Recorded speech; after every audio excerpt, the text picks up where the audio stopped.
যদি এবি সমান সমান বিসি হয় এবং ডিই সমান সমান ডিএফ হয় তাহলে এটা সমদ্বিবাহু সমকোণী ত্রিভুজের বৈশিষ্ট্য।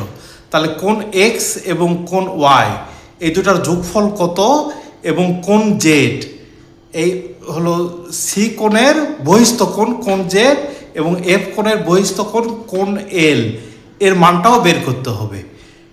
সমাধান হলো সমদ্বিবাহু সমকোণী ত্রিভুজের সূক্ষ্মকোণদ্বয় সমান, মানে এই কোণের মান বির মান হলো 90 ডিগ্রি দেওয়া আছে, তাহলে কোণ এ আর কোণ এক্স এই দুটার মান হবে একই। 180 থেকে 90 বিয়োগ করলে হয় 90 ডিগ্রি, তাহলে 90 ডিগ্রিকে 2 দিয়ে ভাগ করলে হয় 45 ডিগ্রি 45 ডিগ্রি, কারণ এটা সমদ্বিবাহু সমকোণী ত্রিভুজ। একইভাবে এখানেও কোণ ডির মান হলো 90 ডিগ্রি আর 90 ডিগ্রি 180 থেকে 90 ডিগ্রি বিয়োগ করলে হয় 45 ডিগ্রি আর 45 ডিগ্রি। যেহেতু সমকোণী সমদ্বিবাহু ত্রিভুজের পরস্পর বিপরীত কোণদ্বয় হয় সমান, মানে এই কোণের মান যত হবে এই কোণের মানও যত হবে, কোণ এর মান যত হবে কোণ সির মান তত হবে, তাহলে 45 ডিগ্রি 45 ডিগ্রি।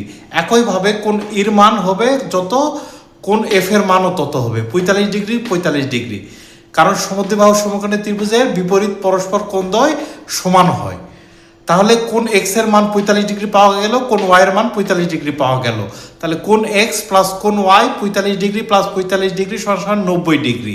এখন কোণ জেড এর মান বের করতে হবে, 180 মাইনাস 45 ডিগ্রি, তাহলে হবে কোণ জেড এর মান 135 ডিগ্রি।